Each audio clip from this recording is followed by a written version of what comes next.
So students, मैं अब बताने वाला हूं आपको कॉन्सेप्ट ऑफ इक्विलिब्रियम कांस्टेंट। अब इसको आप देखेंगे कि इक्विलिब्रियम कांस्टेंट को हम कहां कहां और किस तरीके से यूटिलाइज करते हैं, क्या क्या नाम है इनके।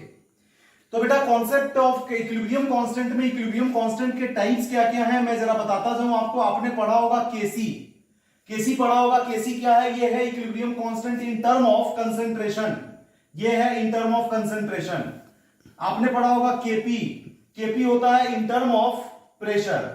और तीसरा मैं आपको बताने जा रहा हूं के काई, के काई होता है इन term of mole fraction, in term of mole fraction. और ये केपी है इन टर्म ऑफ प्रेशर और केसी है इन टर्म ऑफ कंसंट्रेशन। कंसंट्रेशन बोले तो मोलारिटी, कंसंट्रेशन बोले तो मोलारिटी। तो ये तीनों के तीनों कंटेंट जो इस साइड लिखे हैं मैंने लेफ्ट साइड में, ये सारे के सारे कंटेंट आपको केमिकल वाले पार्ट में पढ़ने हैं, केमिकल इक्विलिब्रियम में पढ़ना है। ध्यान रखेंगे, ये मैं बात कर रहा हूं केमिकल इक्विलिब्रियम की। यही इक्विलिब्रियम कांस्टेंट का टर्म थोड़ा बदल जाएगा बच्चे, और ये किस लहजे में किस पॉइंट में लिखे जाएंगे अब वो चीज देखें आप। इक्विलिब्रियम कांस्टेंट को अगर मैं लिखूं के ए, अगर मैं लिखूं के बी, अगर मैं लिखूं के डब्ल्यू, मैं लिखूंगा के एच, मैं लिखूंगा के एस पी, तो ये सारे के सारे पॉइंट हमको पढ़ने हैं आयनिक इक्विलिब्रियम में, आयनिक इक्विलिब्रियम में। ध्यान रखेंगे एक ही चीज है, इक्विलिब्रियम कांस्टेंट ही है, लेकिन ये मुद्दा बदल गया। केसी केपी के का इन टर्म में है। के किसके लिए है? के फॉर एसिड है बेटा। के बी किसके लिए है? के बी फॉर बेस है। के डब्ल्यू फॉर वाटर है। के एच फॉर हाइड्रेशन है। और के एस पी होता है सॉल्युबिलिटी प्रोडक्ट कांस्टेंट। ये है सॉल्युबिलिटी प्रोडक्ट। तो आप ये जानिए अच्छे से कि कौन सा कंटेंट किधर पढ़ना है हमने। तो ये वाले कंटेंट हमने पढ़ने हैं आयनिक में, और ये वाले कंटेंट हमने पढ़ने हैं केमिकल में। तो ये केमिकल इक्विलिब्रियम और आयनिक इक्विलिब्रियम में इक्विलिब्रियम कांस्टेंट का जो टर्म है वो मैंने बताया आपको। अब देखिए इनका कंटेंट देखिए बच्चे।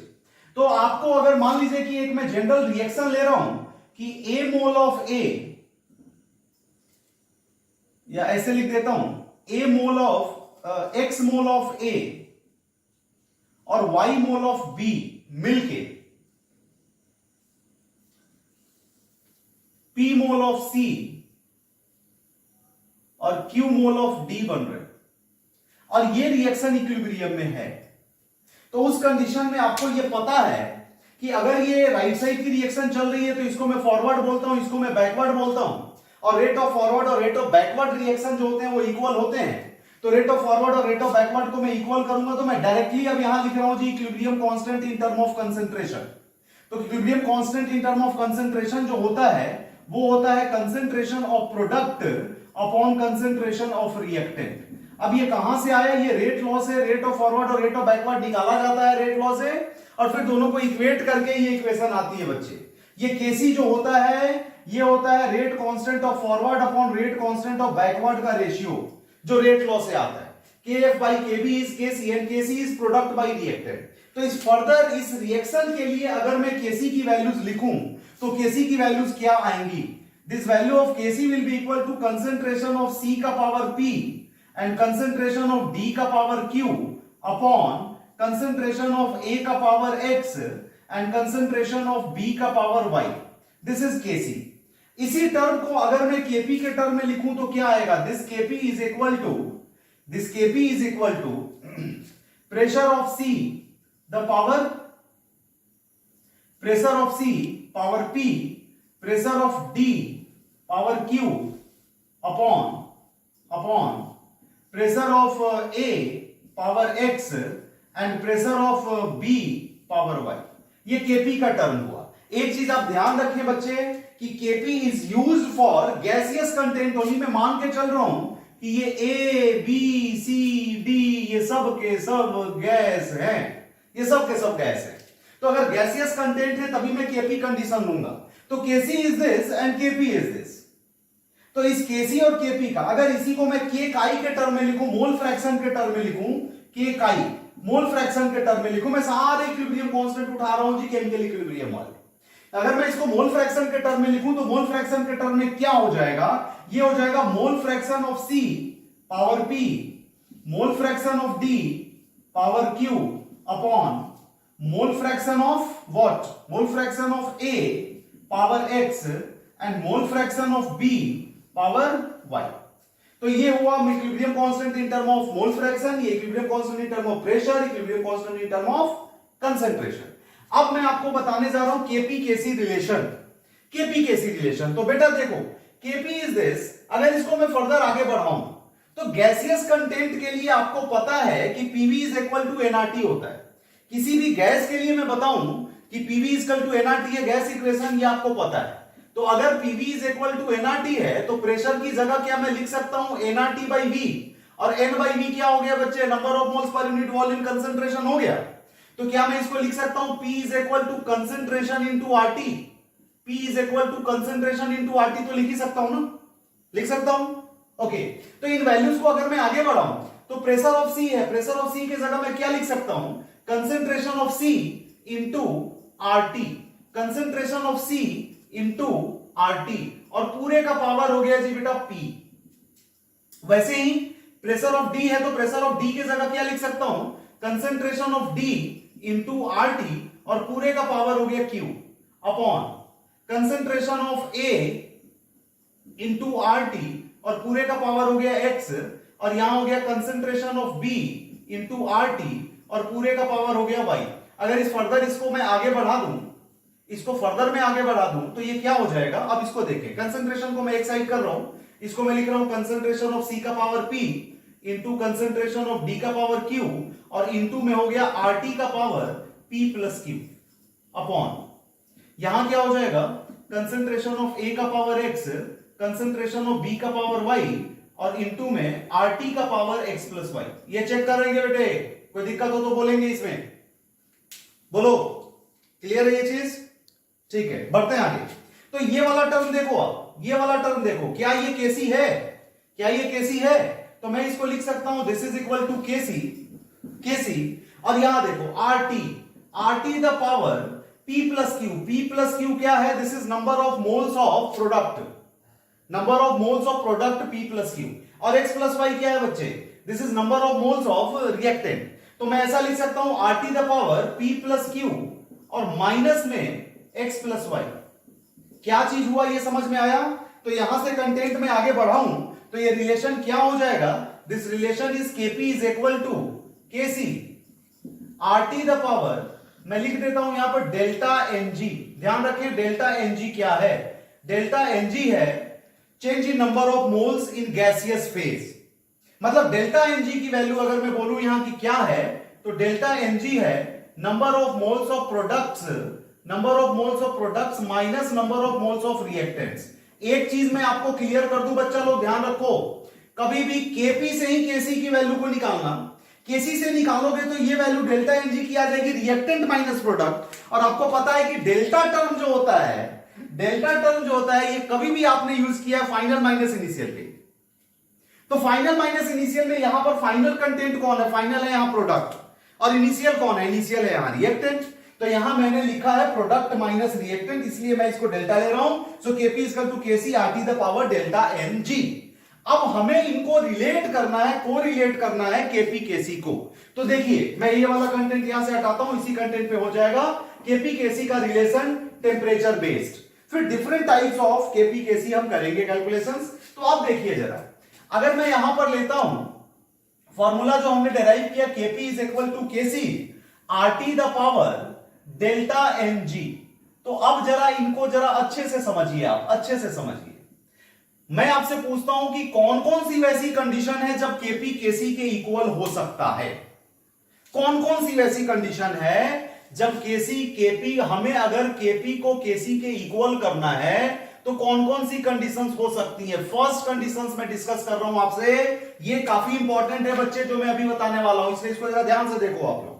केपी केसी के इक्वल कब होगा, अब देखो जरा, अगर डेल्टा एनजी की वैल्यू, अगर डेल्टा एनजी की वैल्यू जीरो आ जाए, अगर डेल्टा एनजी की वैल्यू जीरो हो जाए तो किसी भी चीज का पावर जीरो हो जाए, वन हो जाएगा, तो केपी केसी के इक्वल हो जाएगा कि नहीं, हो जाएगा। इसका मतलब क्या है कि इफ कंडीशंस देखिए, if delta ng is zero, if delta ng is zero, can you say Kp is equal to Kc, हो जाएगा। ओके, एक तो कंडीशन ये हो गई।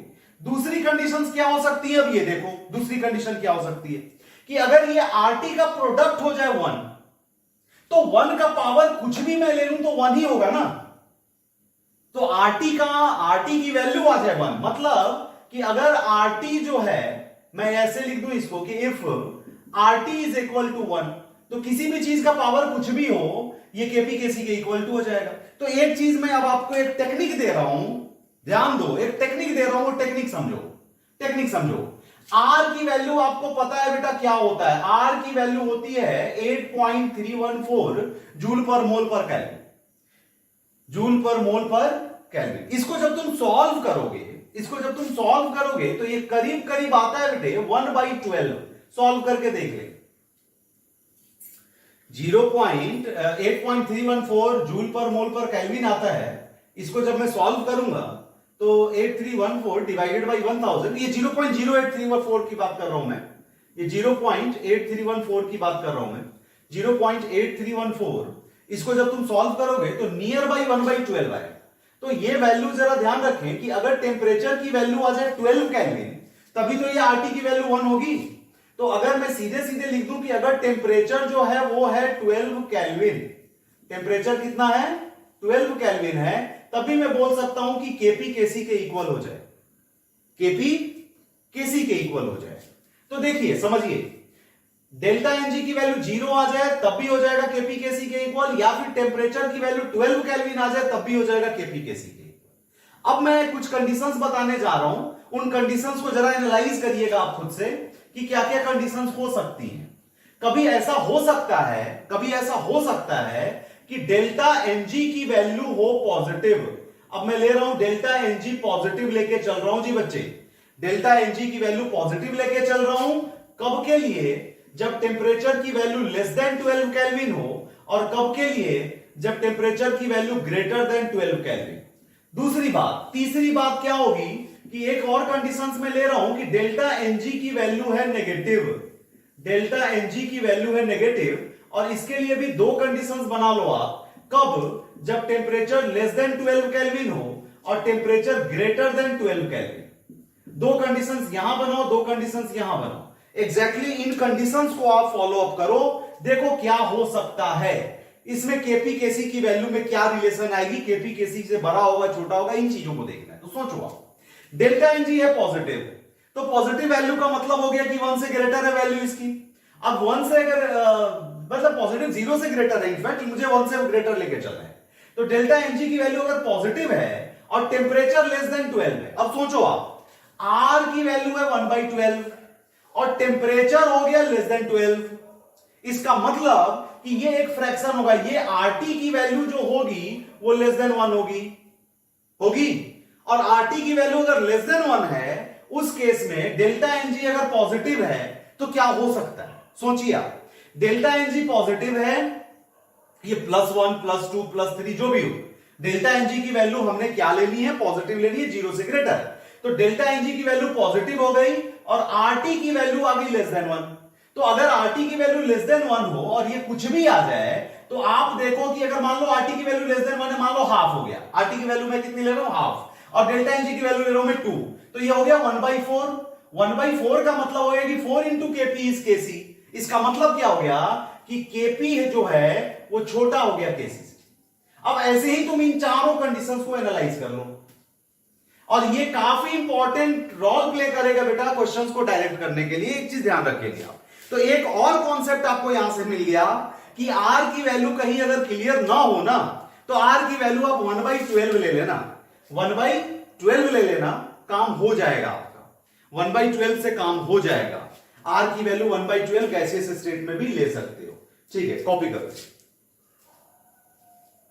So students, concept of equilibrium constant में ही मैं कुछ डिफरेंट टाइप के क्वेश्चंस जो आपसे डायरेक्टली पूछे जाते हैं, वो डिफरेंट टाइप के क्वेश्चंस को मैं डील कर रहा हूं। क्वेश्चंस पहले ही लिख दिया है, थोड़ा टाइम बचे हमारा। सुनो, अगर क्वेश्चन ऐसा दिया हुआ है कि N2 3H2 मिलकर 2NH3 हो गया और इसका इक्विलिब्रियम कांस्टेंट है K, तो आपको ऐसे तीन पार्ट के लिए इक्विलिब्रियम कांस्टेंट निकालना है। This are not the options में अलग अलग क्वेश्चंस हैं कि ऐसा कोई है, इसका इक्विलिब्रियम कांस्टेंट आपको निकालना है। अगर ये N2 + 3H2 2NH3 दिया हुआ है कि इसका इक्विलिब्रियम कांस्टेंट है K, तो इनका इक्विलिब्रियम कांस्टेंट आप फाइंड करो।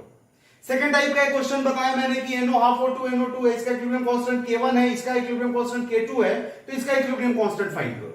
तो कुछ इस तरीके के कंटेंट हैं, इस तरीके के कंटेंट को हम कैसे डील करें, इन क्वेश्चंस को कैसे डील करें, ये चीजें मैं आपको बताने वाला हूं, ये चीजें बताने वाला सो और इसके कुछ ट्रिक्स एंड टेक्निक्स भी बताऊंगा ताकि जल्दी से जल्दी आप कर पाए।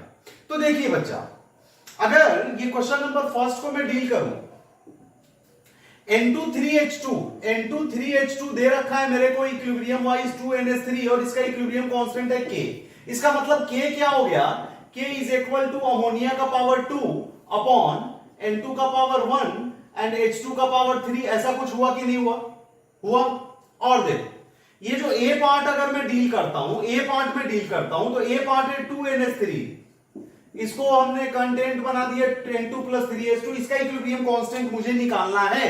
मान लेता हूं कि इसका इक्विलिब्रियम कांस्टेंट है K डैश, तो K डैश को मुझे K के टर्म में निकालना है। तो बताओ कि ये लेट किया, let its equilibrium constant is K dash. तो बताइए K डैश कितना होगा? This K dash will be equal to N2 and H2 का पावर 3 एंड अपॉन NH3 का होल स्क्वायर। आप जरा चेक करके देखिए बच्चे, आप जरा चेक करके देखिए, क्या इसका अपोजिट है, ये है कि नहीं है? तो at the place of this अगर K इतना आता है और इसका जस्ट अपोजिट ये है, तो K डैश की वैल्यू क्या हो जाएगी? 1/K हो जाएगी। मतलब क्या है? मतलब क्या है कि अगर मैं रिएक्शंस को रेसिप्रोकेट, वो रिएक्शंस को रिवर्स कर दूं, ये रिएक्शन ही था जिसको रिवर्स किया हुआ, ए पार्ट का क्वेश्चन में रिवर्स ही है। तो मैं जो मेन पॉइंट आपको बताने वाला हूं, उस मेन पॉइंट को समझिए कि if reaction is reversed, if reaction is reversed, क्या होगा इक्विलिब्रियम कांस्टेंट के साथ? Equilibrium constant will B reciprocal, मतलब 1 कर देना है तुम्हें जैसा तुमने किया।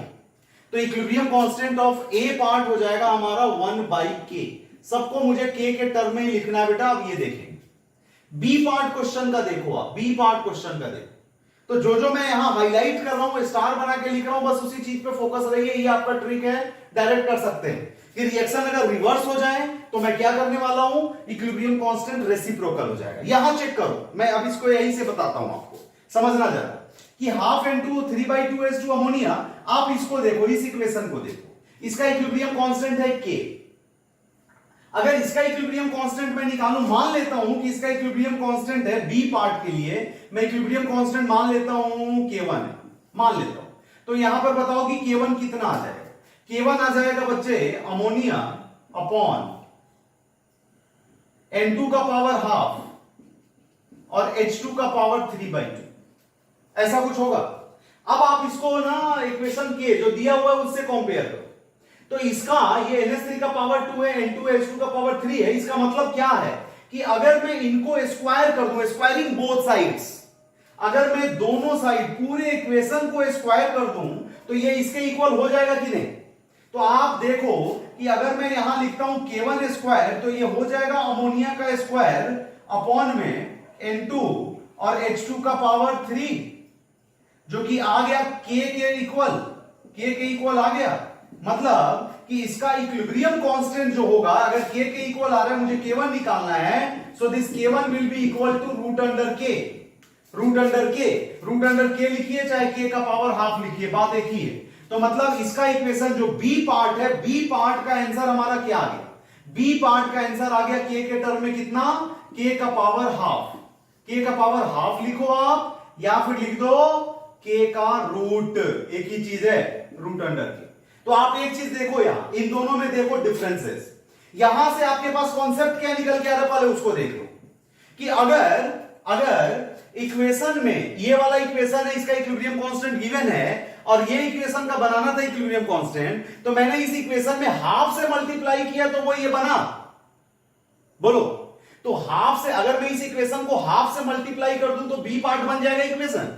तो जब मैं हाफ से मल्टीप्लाई कर रहा हूं bच्चे, तो इसके इक्विलिब्रियम कांस्टेंट के वो पावर में जाएगा। अब ये चीज एकदम बिल्कुल ध्यान रखिए, बी पार्ट क्वेश्चन का लिख रहा हूं मैं कि इफ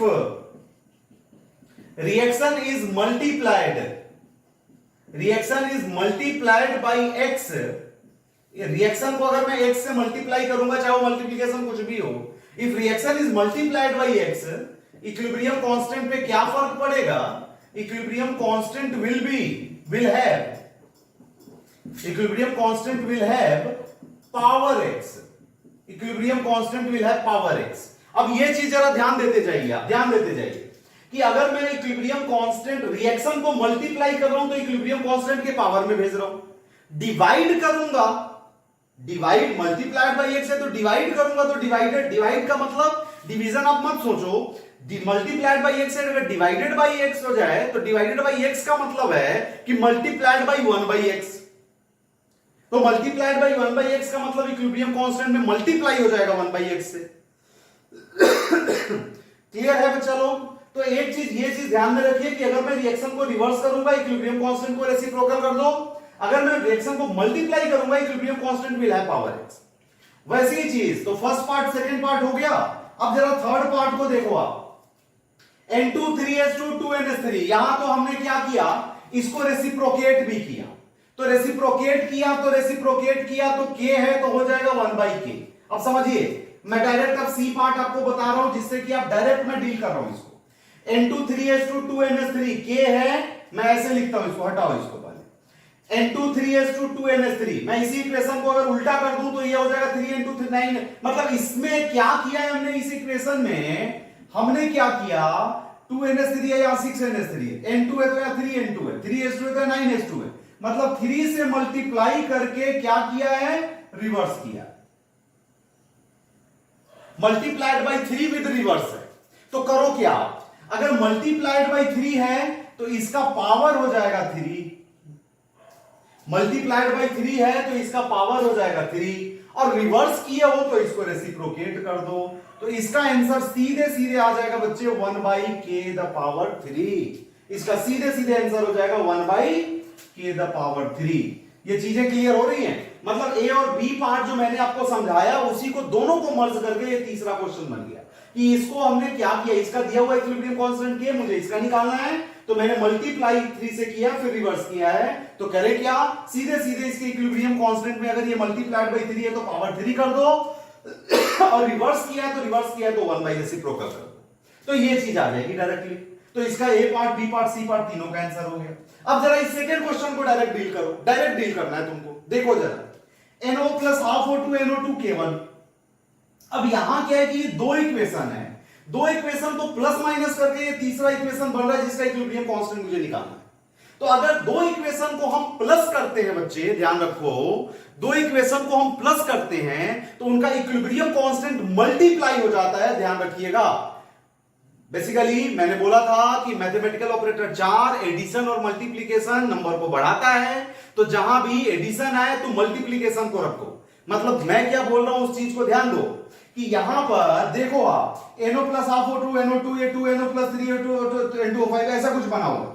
मैं क्या कर रहा हूं, इसको मान लेता हूं इक्वेशन 1, इसको मान लेता हूं इक्वेशन 2। तो ये कैसे आया, अब ये देखो, इक्वेशन 1 को 2 से मल्टीप्लाई किया है और इक्वेशन 2 से जोड़ दिया है, आ गया जी ये वाला इक्वेशन, देखो चेक करके। 2 से अगर इसको मैं मल्टीप्लाई कर दूं तो ये 2NO, यहां हो जाएगा 1, ये हो जाएगा 2, और इन दोनों को प्लस कर दूं ये आ जाएगा। तो देखो चेक करो, इसका मैं मान लेता हूं कि इसका इक्विलिब्रियम कांस्टेंट है K1, और सॉरी K1 तो ऊपर दिया हुआ है, इसका इक्विलिब्रियम कांस्टेंट है मान लीजिए K। तो K को मुझे K1 और K2 के टर्म में निकालना है। तो कैसे निकाले, अब ये चीज देखो आप कि अगर यहां K1 है, मैंने किया क्या, इक्वेशन 1 को 2 से मल्टीप्लाई किया तो इसका इक्विलिब्रियम कांस्टेंट का पावर हो जाएगा 2, और फिर क्या किया हमने, उसको इक्वेशन 2 से ऐड किया। तो जब इक्वेशंस को तुम जोड़ोगे तो इक्विलिब्रियम कांस्टेंट मल्टीप्लाई में चले जाएंगे, मतलब सीधे सीधे हो जाएगा K का value K1 square into K2 answer. Direct आप देखोगे, टिक करोगे बच्चे, ध्यान में रहेगा। तो ये टेक्निक आप ध्यान में रखो कि अगर रिएक्शन को रिवर्स करूंगा तो रेसिप्रोकेट कर दो, रिएक्शन को मल्टीप्लाई करूंगा तो इक्विलिब्रियम कांस्टेंट को पावर में भेज दो। और तीसरा मैंने क्या बोला कि अगर दो इक्वेशंस को तुम प्लस करके तीसरा इक्वेशन ले रहे हो तो इक्विलिब्रियम कांस्टेंट मल्टीप्लाई हो जाएगा। ये बार बार मैं बोल रहा हूं, यहां जगह नहीं है, आप लिख लो, इस चीज को लिख लो कि if two equations are added then equilibrium constant will be multiplied. ठीक है बच्चों, तो जल्दी से इसको कॉपी करिए, इंपॉर्टेंट एक क्वेश्चन टाइप मैंने बता दिया, जल्दी कॉपी।